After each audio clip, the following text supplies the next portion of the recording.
Quick and snappy. My name's Chris. This is the new 911 Turbo. It's got 711 horsepower. So this is Ascari in southern Spain. Track first, road second. Bit smash and grab this. I've got not that much time at Ascari in the new 992 Turbo S. 992.2 as they now say. Everything's dot, isn't it? Where did the dot come from? My lane departure thing's on. I can't really switch it off. I don't know how to, and I haven't got much time, so it'll probably beep away in the background. What have we got here? Well, there's two main things really. We've got this crazy twin electric turbocharged flat six 3.6 litres, all new, well over 700 horsepower. You'll see a sort of techie breakdown of that in a minute. We've also got a new chassis, so it's got PDCC, Porsche Dynamic Chassis Control, but it's run off a 400 volt system, so it can respond much faster and it's more powerful. So basically the car can it can throw support at an individual corner much sooner. It is a bit of a phenomenon, this thing. Throttle response is unlike anything I've driven that's turbocharged. It just feels like a normally aspirated engine, but it's got a weird sort of bungee effect. It feels hybridized in that the acceleration is electrical in its feel, so you sort of get bungeed and then the ICE cuts in. So there's the acceleration now. I can't really describe to you how fast it is. It's ridiculous. We've just done 0 to 120 miles an hour as I was talking then. Okay, that's how fast it is. Wiggle down the back here. You've got more torque, more of the time, and more power. So it's a monster. It's an absolute monster. And also, listen to the noise. I think it sounds rather good. You can also sort of lob it around a bit as well. It's a heavy car. You'll know the number already, but it's still very agile. And because of this extra support in the chassis and that instant electric torque, it feels lighter and more agile than before. I know you'll say I'm lying or I'm being paid by Porsche. I'm not. Come and drive one. It just feels more alert than the other car. The limiting factor being the tyre. I'm on a Pirelli, which I don't think is as good as the Michelin, but there we go, you can't have it all, can you? This is not a track car. It's very very good on a track, but it will ultimately eat its tyres and brakes quite quickly.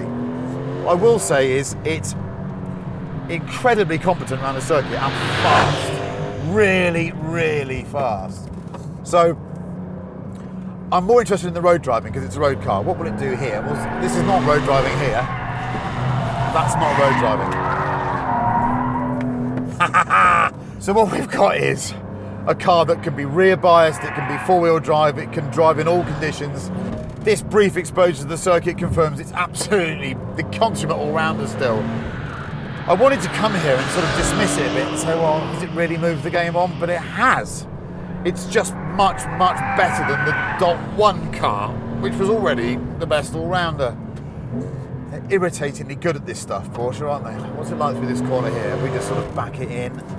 Yeah, the rear comes round and we can play with it. They're just really good at it, aren't they? Really good at it. The 911 Turbo sort of describes the conundrum of the modern car industry, which is most of the cars that we drive aren't for the circuit, but they're so fast that you have to come to a circuit to be able to use their performance. I mean, the speed limit, we're in Spain, I think is 90 on public roads.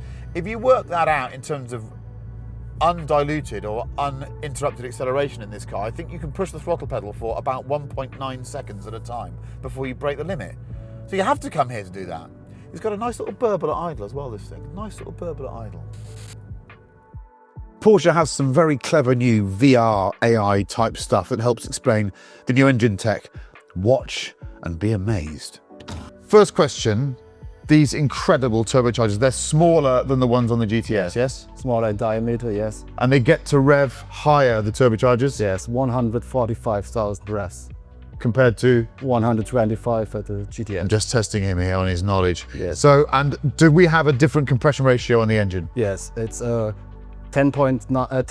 the GTS and 9.2. So it's lower compression? Lower compression ratio, yeah. Higher revs? Higher revs. And there is nothing really that's carried over. There's one part, isn't there? Only one part. We use this part 6 times. 6 times, it's only the injectors. Incredible. I think this is the biggest step since 997, you reckon, from Metzger? Yes. It's 3.6 litres. Yeah, I would say it's a revolution, yeah. We came from 3.7 liters to 3.6 liters now. It's downsized. Yeah. 3.6 is a better sounding number for a Porsche as well, isn't it? Exactly. 3.6 was from 964, wasn't it? Yeah. Well, 3.3 then 3.6. So the first thing you notice is it's flatter than it was. Yes. It's flatter, 110 millimeters flatter.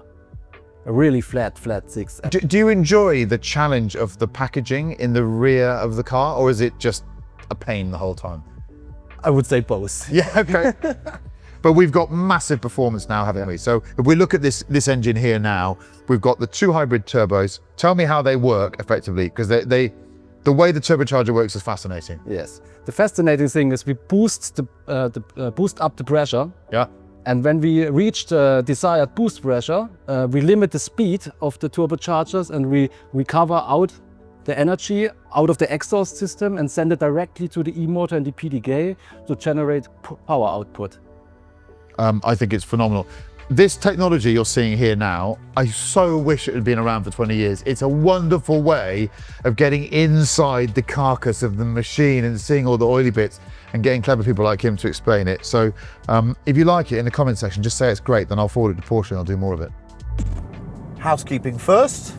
The 911 Turbo S is a road car. I know there's a track element to this film, but it's a road car. It's to be used daily. It is the ultimate daily transportation device. In all weathers, in all conditions, it's just the weapon. It's, to use that awful cliche, a Swiss Army knife, because there's no better way to describe it. And I came here expecting to give it the, do we really care about the new 911 Turbo? I mean, it just gets a bit faster and it's a bit more irrelevant how fast it is relative to other cars. You can't really use it. Is there any point? And then you drive it and you realise it's pretty friggin' magnificent because they've thrown a load of tech at it and it's taken a great big leap forward. This is one of the biggest leaps I've experienced in one of these cars because of this twin electric turbo hybrid active chassis technology. It's damn impressive, to the point where I'm not really into 911 turbos. I tend to use a GT3 on the road. I'm lucky bastard, I've got one. I think about this as my next 911. It's just so good, and it's now so much quieter and more refined than even a Series 911 or the GTS or a GT3. I'd be thinking, well, maybe I could use that. That boinging, I've got a tyre that's a bit flat, so it's not liking it, and I can't turn the warning off. So short of stopping and kicking the shit out of the car, which I want to do, I can't. So I'm just going to live with the boing. You'll have to live with the boing too. What have we got then? We've got a car that has a 400 volt electrical system that runs its reactive chassis, which means it can be really quite supple and really quite firm. So it's flat on the circuit, but on the road, these are quite well surface roads. So in the UK, you're still going to have some chop. It's pretty supple. It'll do the everyday thing without knocking your teeth out. It's enough for me. It really is. The silence is a new thing. 911's always had a rear axle tyre noise issue. This car doesn't have it. It just don't have that road roar, and it's on a Pirelli. There's no Michelin yet. Daily car material. I didn't want all that noise in a 911, but this one is much quieter. And then there's the powertrain. So I'm now in 4th gear doing 63 kilometers an hour. That's 40 miles an hour. If I accelerate, it changed up at the end, but it didn't change down. This is a small point, but every time in the old days you accelerate in a PDK equipped 911, you get a little nudge and a kick down. It was a seamless shift, but you still felt it. This car doesn't. It just uses the electric torque to fire you forwards. I can't express how much smoother and more silky that is. Every single time you accelerate in this car, you want to just nudge yourself along a bit quicker. The electricity pushes you along, not a downshift. It's a tiny point, but over one journey, you might do that hundreds of times and you feel it each time. It's just seamless. I love it. So we're harvesting electric power from those turbochargers. What happens is every time the turbochargers spool up, the electric fills the torque before they get to their maximum boost, and then once they start to produce too much boost, rather than having a wastegate, they harvest that through the electric motor, and they can also channel that straight into the motor in the PDK gearbox. It's so clever.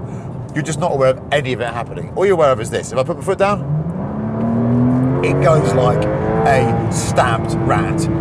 There's not much that's quicker than that. There might be a few things. I'm sure a Vuelto might give it a run for its money, but there's not much. And if you want to go any faster, seek medical help. Please seek medical help. It can be a little slow doing those downshifts. You can go into the super dynamic mode and they're a bit quicker, but I noticed a little delay on downshifts that I wasn't expecting because the upshifts are so fast. So if you manually select a downshift, sometimes you're like, it seems to be very protective of something. It's trying to stop it shifting too early. I don't know what that is. 3-point turns, because you've got four-wheel steering, so the turning circle's brilliant. Brakes, brilliant. I can't really comment on the brakes. On the road, if you need more brakes than this, again, go back to that doctor I recommended earlier. Traction, outrageous. You're not aware of the fact, really, it's a rear-driven car with front axle assistance on the road. It just feels four-wheel drive. Slightly wider rear tyre. I'm not feeling any more tram lining, though. It's absolute weapon. The most important aspect of driving it is arguably not using it the whole time. You've got to resist the temptation to use it the whole time because it's so fast. Cabin, I'm not a massive fan of this 992 cabin, if I'm honest with you. It's getting better. This facelifted version is a bit better for me. Start button, I prefer the sort of protruding key knobby thing. I still think the window switches are too far back. I still don't really want that cup holder there. I want the classic cup holders over there.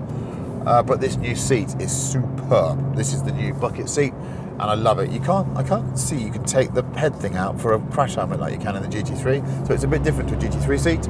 I miss having a bin that you can fold out there. Lots of nerdy stuff, but for me, 991 cabin's better than 992. Dynamically, this car is a long way beyond a 991. The chassis is really interesting because it can now throw support even faster and in greater quantities to whatever corner the car it wants to.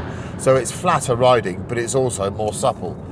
Steering, e-pass, electric power steering, it's still not as good as hydraulic, but this is so accurate, and the input weight is just right. You know, you steer it with the wrists. Variable wheelbase, really, haven't you, with this four-wheel steering? Then when you want to go, it's just ridiculous. Noise, 3.6 litres, all new engine. All we've got coming over from the old engine is the injector. It's one part used 6 times. 6 cylinders, 711 horsepower, 800 newton meters of torque. You can do the calculation there. So we'll do a separate bit on the engine. You're going to see all the engine tech. What you need to know on the road is you're not aware of any of that tech. You're just aware of the fact that at your disposal, whenever you want to, there is colossal performance, and you don't really have much space to use it. I quite like the noise inside. There's a little bit of harmonic-y, fake speakery stuff going on, which I don't like, but it's a nice sounding engine at idle. It's a bit weird when you start it because it starts off the motor within the PDK gearbox. There's no conventional starter motor. It just sort of burps into life straight away. It goes burp, like on a 918 Spider. I wanted to say it's just another incremental little notch on the 911 Turbo's story, but it's not. This is a big leap over the previous car, just in the way that it can deliver performance. It at once delivers more devastating performance more quickly, but it's also better at being relaxed. So it's, you know, it was already the ultimate all-rounder. It's just become even better. It's like Ian Botham just got crossbred with Jack Callis, and if you don't watch cricket, then you won't know what I've just said. If you do, you'll get it. And for the first time in a long time, it might be the 911 I want to use on the road. I'd like one of these. I still think it's too wide. I wish it was the size of a 997. It doesn't, you know, we've got a bigger rear seat, but it's a wide car at the arse. It looks wider. It's actually dimensionally the same as before, but I wish it was just a bit more compact. Other than that, cruise away. Noise is a big issue as well for me. It's a positive one. They've made this car much better in terms of tyre noise, which was always a problem in the past. Rear tyre noise, 911 issue. This doesn't grumble. You're really not going to feel the downside of having a 911 as a daily car, whereas it used to be something you had to live with. Now, not the case. 66 litre tank's a bit mean, isn't it? I wish it had 75 litres, but it's so frugal. Yeah. Maybe you have the same range. I just wish it had a 90 litre tank so you could just do 500 miles to a tank or something.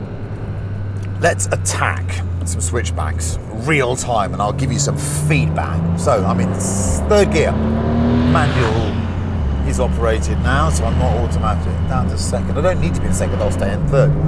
Car turning is great on Pirelli is not the best time. They've got a Michelin coming.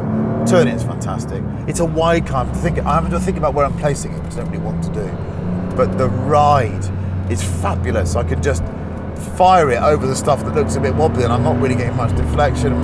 But the engine just keeps revving out. That's the difference with the GTS. This car keeps producing the power at the top end, so you get the torque at the low end, but you rev it right out to 7.5, and you enjoy it all the way. So you've got crazy torque, and it keeps going. There's an incentive to keep going. There you go then. The world's greatest all-round sports car that's quicker than most supercars just became quite a bit greater.